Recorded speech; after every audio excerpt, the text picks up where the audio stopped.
Facebook Live, bonsoir. Comment allez-vous? Moi, j'ai des genres de petites antennes de nuque ici. C'est vraiment le fun, des cheveux qui repoussent.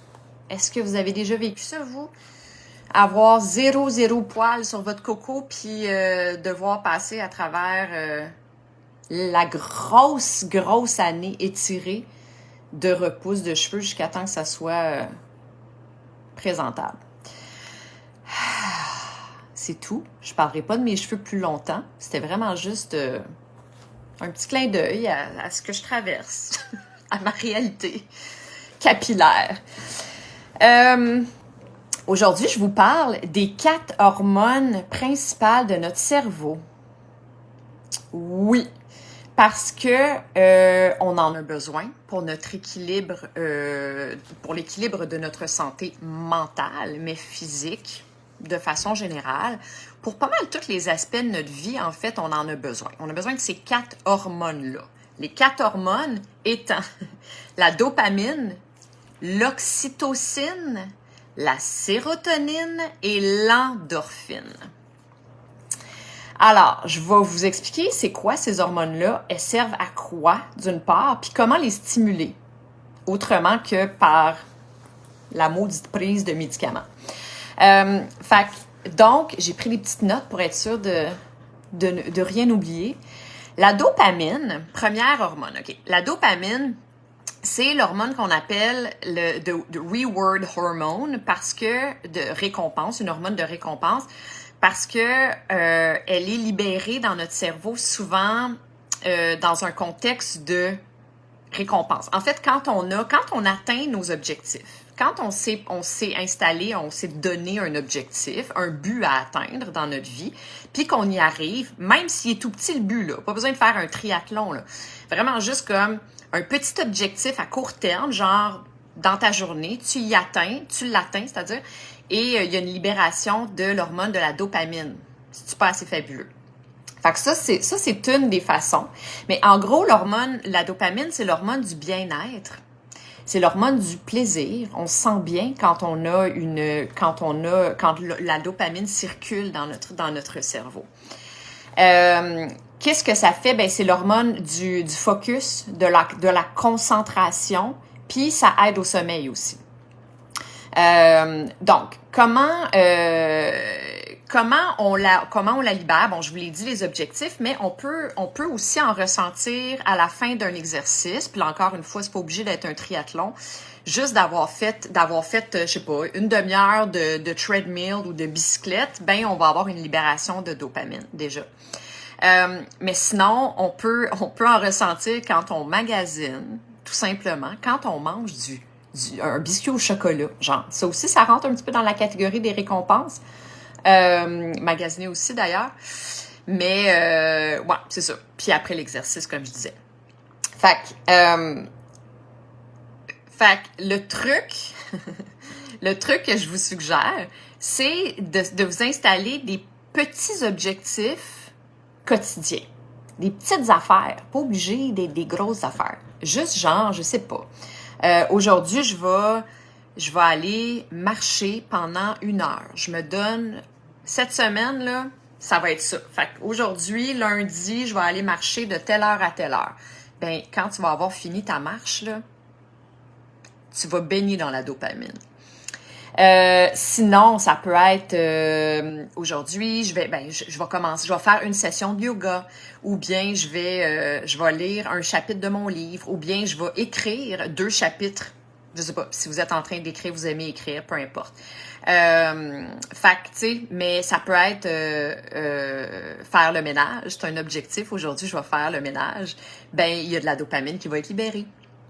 Quand tu vas avoir atteint ton but d'avoir fait le ménage, ou bien faire une recette. OK, moi, cette semaine, là, je vais faire telle recette que j'ai vue passer sur Pinterest, elle m'inspire. Je vais la faire, c'est mon objectif, genre. Fait que donc, ouais, c'est ça. La dopamine, elle est libérée quand on atteint les objectifs. C'est vraiment l'hormone de la récompense. Ensuite, hormone numéro 2, l'oxytocine. Oxytocine,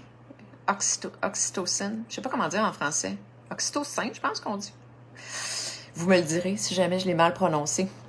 L'oxytocine, c'est l'hormone de l'amour qui est attaché à sentiment de l'empathie puis sentiment de la confiance. Quand on est en confiance, quand on est en famille, quand on est entre amis, quand on est dans un univers où on se sent bien, puis on reçoit de l'amour, etc., ben, on se sent en confiance. Puis là, ben, c'est vraiment cette situation-là est attribuée à l'hormone oxytocine. Elle est libérée durant l'acte sexuel. C'est elle, la fameuse hormone qui nous fait sentir bien durant les relations sexuelles, mais aussi simplement qu'en tenant la main de quelqu'un, imaginez-vous donc, ou bien en bondant avec un ami, une amie, en ayant un moment pas d'intimité, mais un moment où tu connectes avec un ami ou une amie. Là aussi, tu vas stimuler la libération de l'hormone oxytocine en faisant un hug à quelqu'un, en écoutant de la musique aussi, ou en flattant un animal, imaginez-vous donc. Fait que si vous aimez ça, vous êtes attiré par, au-delà du fait que notre main, elle aime toucher quelque chose qui est doux, comme mon chat qui est en arrière là, il paraît qu'en flattant les animaux, ben ça libère l'hormone de l'oxytocine qui fait qu'on se sent bien, on se sent plus calme, puis on se sent en confiance, on se sent comme à la maison. Ensuite, hormone numéro 3, la sérotonine, qui est la fameuse hormone du bonheur, qui aide au sommeil aussi parce que la sérotonine, c'est un neurotransmetteur qui est précurseur de la mélatonine. Mélatonine qui est l'hormone qui nous aide à s'endormir, qui aide à l'endormissement. Fait que donc, la sérotonine, c'est ce hormone du bonheur qui va diminuer l'anxiété, diminuer la dépression. C'est pour ça qu'il y a une catégorie d'antidépresseurs qui sont de la sérotonine, en fait, qui est une dose de sérotonine. Le problème avec la sérotonine, c'est que quand il y a un trop haut taux de sérotonine, ce qui peut arriver dans les antidépresseurs, parce que les antidépresseurs, c'est un taux qui est anormal, qui nous est donné, ben là, la libido, elle va chuter. C'est jamais parfait. Qu'est-ce que vous voulez que je vous dise? Ouais. Donc, comment elle peut être activée, la sérotonine? En prenant du soleil, en étant dehors, puis en prenant du soleil durant la journée ou autour de midi, là, les heures où le soleil est le plus fort. C'est vraiment puissant pour aider à la libération de la sérotonine dans notre cerveau. Et il faut savoir aussi, ça je le dis souvent, que 90% de l'hormone de la sérotonine est synthétisée dans nos intestins. Et donc, elle est super dépendante de notre équilibre intestinal. Donc, si on a des problèmes au niveau de nos intestins, qu'on a une inflammation au niveau de nos intestins, qu'on a une maladie auto-immune, qu'on a SIBO, perméabilité des intestins ou quelque chose comme ça, bien, il y a des chances qu'on ait moins de sérotonine, qu'on ait une chute de sérotonine. Donc ça, c'est à garder un œil en fait sur la santé, votre santé intestinale, question d'être heureux. C'est fou de même. Ensuite, la 4e hormone, c'est l'endorphine. L'endorphine qui est notre antidouleur naturel, qui est libérée quand quand le corps sent qu'il a besoin d'inhiber un sentiment de douleur aiguë dans le corps. Mais il va aussi réguler les systèmes nerveux, le système nerveux parasympathique et sympathique, qui est responsable d'aider à rebalancer tout ça.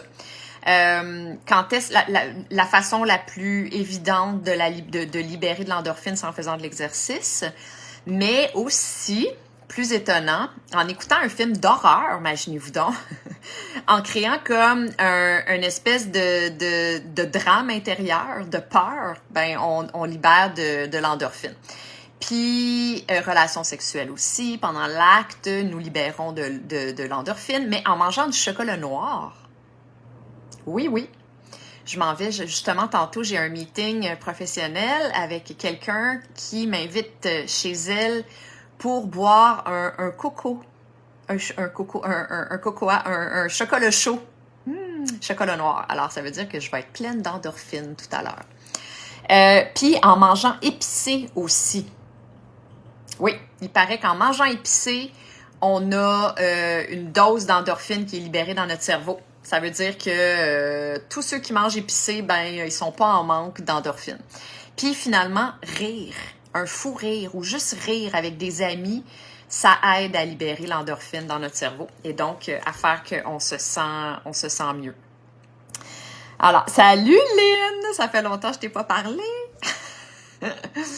Ouais, fait que c'est ça, les 4 hormones dans notre cerveau. Tu t'arrives juste à la fin, Lynn. J'ai terminé mon live du jour sur le sujet des 4 hormones dans notre cerveau. Je le répète, oxytocine, dopamine, sérotonine et endorphine qu'il faut essayer de maintenir dans un taux relativement élevé régulièrement.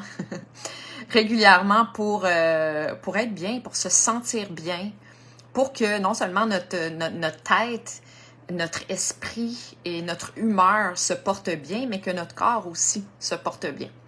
Fait que voilà, vous avez les trucs. T'auras juste à réécouter le live, Lynn. Bonsoir tout le monde, à demain, bye!